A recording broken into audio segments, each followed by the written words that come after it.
Yes, good morning students. Myself Kuldeep Singh as a physical education teacher and sports teacher. तो प्यारे विद्यार्थियों, सबसे पहले तो आप सभी को बधाई। आप सभी बधाई के पात्र हैं कि आप +1 में हो चुके हैं। तो जो +1 में विद्यार्थी हुए हैं वो जो भी स्ट्रीम लेना चाहते हैं, साइंस लें, आर्ट लें या कॉमर्स लें, तो एक फिजिकल सब्जेक्ट आता है, फिजिकल एजुकेशन, शारीरिक शिक्षा। तो प्रिय विद्यार्थियों, आप अगर साइंस स्ट्रीम ले, कॉमर्स स्ट्रीम ले या आर्ट्स स्ट्रीम ले, तो फिजिकल एजुकेशन जो सब्जेक्ट है इसको आप ले सकते हैं, जो शारीरिक शिक्षा सब्जेक्ट है। तो प्यारे विद्यार्थियों, अभी आपको भी पता है कि एक कोरोना महामारी चली हुई है, तो इसमें सभी जो विद्यार्थी हैं वह अपने घर पर रहें और सुरक्षित रहें। वह अपने जो परिवार के सदस्य हैं उनको भी सुरक्षित रखें, और जो भी आपका ऑनलाइन वीडियो के माध्यम से या ऑनलाइन जो भी PDF वगैरह है इसके माध्यम से होमवर्क आए, तो उसको जो भी कार्य आपका आता है उसको routine wise, daily day wise अपनी नोटबुक के ऊपर डे वाइज करते रहें। तो प्यारे विद्यार्थियों, सबसे पहले आती है बात की शारीरिक शिक्षा कि फिजिकल एजुकेशन क्या है। कि इससे पहले जानने के लिए मैं आपको बता दूं कि जो भी विद्यार्थी फिजिकल एजुकेशन लेना चाहते हैं वो जो भी बुक स्टोर से जाएं, किसी भी बुक स्टोर पे चले जाएं, वहां से आपने क्या करना है, सरस्वती की फिजिकल एजुकेशन की बुक लेनी है आपने। जो भी कहीं से भी ले तो सरस्वती की ले, और कोई भी बुक ना ले, अच्छी है सरस्वती की बुक।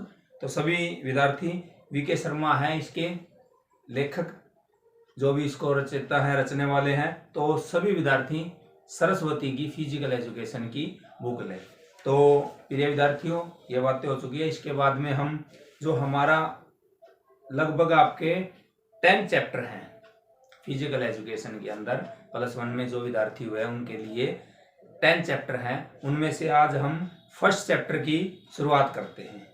इसमें जो फर्स्ट चैप्टर है आपका, कि जो आपकी शारीरिक शिक्षा में बदलती प्रवृत्तियां और करियर है, कि आपकी जो शारीरिक शिक्षा क्या होती है। सबसे पहले तो बात यही आती है कि जो शारीरिक शिक्षा वह क्या है। कि आपको बता दूं कि शारीरिक शिक्षा क्या है। शारीरिक होता है फिजिकल, और शिक्षा जो आप ग्रहण करते हो। तो फिजिकल के बारे में, यानी आपके जो शरीर के अंग है उनके बारे में शिक्षा ग्रहण करना फिजिकल एजुकेशन कहलाता है। शिक्षा क्या है कि कहीं भी हम कुछ भी सीखें, कुछ भी सीख सकते हैं, उसको शिक्षा कहते हैं। एजुकेशन डिपार्टमेंट हो या कोई अदर डिपार्टमेंट हो, उसके अंदर हम कुछ ना कुछ ग्रहण करते हैं। जैसे बच्चा है, जब जन्म लेता है तो वह तब से सीखना शुरू कर देता है, और जब तक अंत तक वह कुछ ना कुछ सीखता ही रहता है। तो प्यारे विद्यार्थियों, की शारीरिक शिक्षा क्या है। कि शारीरिक शिक्षा, तो बता दूं आपको कि पृथ्वी के लोगों के लिए शारीरिक शिक्षा की धारणा नई नहीं है। कि शारीरिक शिक्षा होती क्या है। वास्तव में शारीरिक शिक्षा की जड़ें बहुत पुराने समय से भी मौजूद थी। यद्यपि पुराने समय में इनका प्रयोग विभिन्न रूपों में किया जाता था, जैसे अलग अलग व्यक्तियों के लिए इसका अर्थ अलग अलग है। वास्तव में शारीरिक शिक्षा शब्द कठिन और विस्तृत आधार वाला है। इसमें कई विचारधाराएं शामिल है। आरंभ में शारीरिक शिक्षा शब्द का प्रयोग शारीरिक क्रियाओं के लिए किया जाता है, कि जो भी हमारे शारीरिक रूप से है, जो भी सर्वांगीण विकास है, जैसे सामाजिक विकास, मानसिक विकास, भावनात्मक विकास, इन सभी का विकास करना शारीरिक शिक्षा कहलाती है। तो जो यह एक जो शारीरिक शिक्षा वह है एक हमारी जो शिक्षा पद्धति का एक अभिन्न अंग है। जो हमारे विभिन्न अंग हैं सभी, उनके बारे में पूर्ण जानकारी प्रदान करना शारीरिक शिक्षा कहलाता है। तो प्रिय विद्यार्थियों, क्वेश्चन बनता आपका कि शारीरिक शिक्षा का क्या अर्थ है और इसकी क्या परिभाषाएं हैं। तो शारीरिक शिक्षा का अर्थ है कि जो हमारी शारीरिक शिक्षा को सही अर्थों में नहीं समझा गया है, किसी भी यह विचार या किसी शारीरिक शिक्षा वह जो शारीरिक शास्त्री करते हैं, कई बार इसे शारीरिक प्रशिक्षण, खेल, संस्कृति, स्वास्थ्य शिक्षा, मनोरंजन आदि समझा गया, लेकिन वास्तव में इस शिक्षा का शब्दों में कहीं से अधिक अर्थ है। यानी जो भी हम किसी भी प्रकार की गतिविधियां करते हैं, शारीरिक रूप से खेलते हैं, संस्कृति कोई कार्यक्रम करते हैं, इसी को शारीरिक शिक्षा कहते हैं। तो उसके बाद में बताया गया कि शारीरिक शिक्षा की क्या परिभाषाएं हैं। तो शारीरिक शिक्षा की कुछ विद्वानों ने, शिक्षार्थियों ने, जो भी है, उन्होंने कुछ परिभाषाएं दी है शारीरिक शिक्षा के बारे में। तो एक दो परिभाषाएं आपको बताई जाती हैं। कि एक कैसिडी के अनुसार है कि शारीरिक क्रियाओं पर केंद्रित अनुभवों द्वारा जो परिवर्तन मानव में आते हुए शारीरिक शिक्षा कहलाते हैं। यानी हम जो भी किसी भी प्रकार की गतिविधियां करते हैं या जो भी हमारे केंद्रित अनुभव है, उनसे जो कुछ भी सीखते हैं, उसके द्वारा जो भी हमारे शरीर में परिवर्तन आते हैं, मानव में जो भी परिवर्तन आते हैं, उनको शारीरिक शिक्षा कहते हैं। तो दूसरे ने एक और बोला कि जेबी नेस के अनुसार भी बोला गया है कि शारीरिक शिक्षा के बड़े क्षेत्र का वह अंग है जो मांसपेशियों से होने वाली बड़ी क्रियाओं तथा उससे संबंधित प्रतिक्रियाओं से संबंध रखता है। यानी जो भी शिक्षा हम ग्रहण करते हैं, जो भी हम कार्य गतिविधियां वगैरह करते हैं, शारीरिक फिजिकल एजुकेशन के अंदर जो भी गतिविधियां करते हैं, उससे हमारी मांसपेशियों में जो भी बदलाव आता है वही शारीरिक शिक्षा कहलाता है। तो प्रिय विद्यार्थी, आपको बता दूं कि जो भी परिभाषाएं दी होती है शिक्षार्थियों ने या जो भी फिजिकल एजुकेशन के टीचर होते हैं, उनके द्वारा जो भी परिभाषाएं दी जाती है, किसी के द्वारा भी जो भी परिभाषाएं दी जाती है, उसमें हम किसी भी प्रकार का कोई फेरबदल नहीं कर सकते। जो भी उन्होंने लिख दिया वही बातें होती है, और जो अर्थ होता है इसका, उसके अंदर हम थोड़ा बहुत चेंज वगैरह कर सकते हैं, थोड़ा बहुत फेरबदल कर सकते हैं। जो उद्देश्य होते हैं उसके अंदर भी हम थोड़ा बहुत चेंज बदल कर सकते हैं। पर जो भी आपकी परिभाषाएं हैं, किसी भी टॉपिक में लगाओ, किसी में भी जो भी परिभाषाएं आती है किसी के अनुसार, तो उसमें हम किसी भी प्रकार का चेंज नहीं कर सकते। जो भी लाइन होती है वो एज इट इज लिखनी होती है। तो एक चार्ल्स बुचर ने भी बोला है कि शारीरिक शिक्षा पद्धति का एक अभिन्न अंग है जिसका उद्देश्य नागरिकों की शारीरिक, मानसिक, भावनात्मक तथा सामाजिक रूप से शारीरिक गतिविधियों के माध्यम से जो गतिविधियां उनके परिणामों को दृष्टिगत रखकर चुनी गई है, उनको सक्षम बनाना शारीरिक शिक्षा कहलाती है। जो हमारे जो भी सर्वांगीण विकास है, जैसे सामाजिक, भावनात्मक विकास का, जो भी इनके द्वारा जो भी हम गतिविधियां करते हैं, शरीर के द्वारा जो भी गतिविधियां करते हैं, उनके तौर पर जो भी हमें परिणाम दिखते हैं, दृष्टिगत रखकर जो भी हमें परिणाम मिलते हैं, उनको हम शारीरिक शिक्षा कहते हैं। उसके बाद में उद्देश्य आते हैं कि जो शारीरिक शिक्षा है इसके लक्ष्य और उद्देश्य क्या है। कि जो भी शारीरिक शिक्षा का लक्ष्य व्यक्ति का सर्वांगीण विकास करना है। सर्वांगीण विकास के बारे में मैं पहले बता चुका हूँ।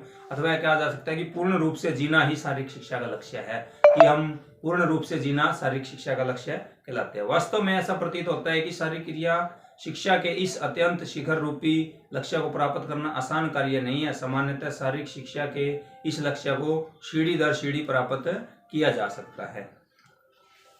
तो इसके कुछ उद्देश्य भी हैं जो आपको बता दूं कि लक्ष्य है कि हमें जो जीना ही हमारा शारीरिक शिक्षा का लक्ष्य कहलाता है।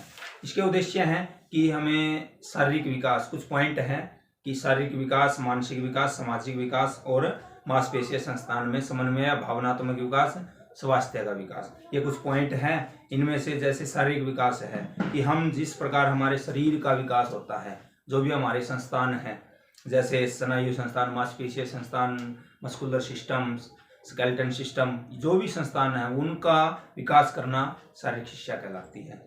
उसके बाद में मानसिक विकास है, जो हमारे ध्यान मगन क्रियाएं होती है उनका विकास करना भी शारीरिक शिक्षा कहलाती है। यह उद्देश्य व्यक्ति के मानसिक विकास से संबंधित है। शारीरिक शिक्षा के कार्यक्रम में कई ऐसी क्रियाएं होती है जो मस्तिष्क को जागरूक करती है, ध्यान मगन बनाए और सही मापदंड दे। वास्तव में जो हमारी सारी क्रियाएं मस्तिष्क को तेज बनाती हैं तथा दूसरी तरफ इन क्रियाओं के प्रदर्शन में मस्तिष्क की एकाग्रता जरूरी है। इन क्रियाओं के साथ साथ शारीरिक शिक्षा भी अन्य विषयों की तरह एक विषय बन गई है।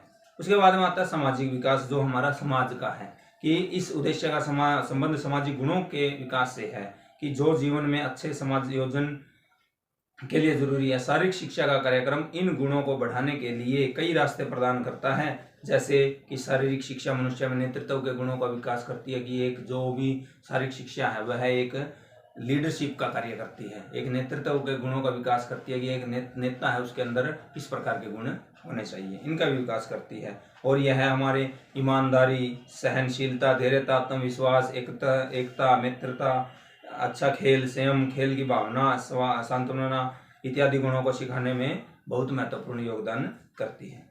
उसके बाद में आते हैं कि नाड़ी संस्थान या मांसपेशीय संस्थान में समन्वय स्थापित करना, कि यह उद्देश्य नाड़ी संस्थान तथा मांसपेशीय संस्थानों में समन्वय विषय स्थापित करता है, एकजुट रखता है। शारीरिक शिक्षा की ये क्रियाएं नाड़ी संस्थान व मांसपेशीय संस्थान के मध्य समन्वय स्थापित करने के लिए अवसर देती है। खेलों की विभिन्न स्थितियों में हमारी नाड़ी संस्थान व मांसपेशीय संस्थान विकसित होते हैं।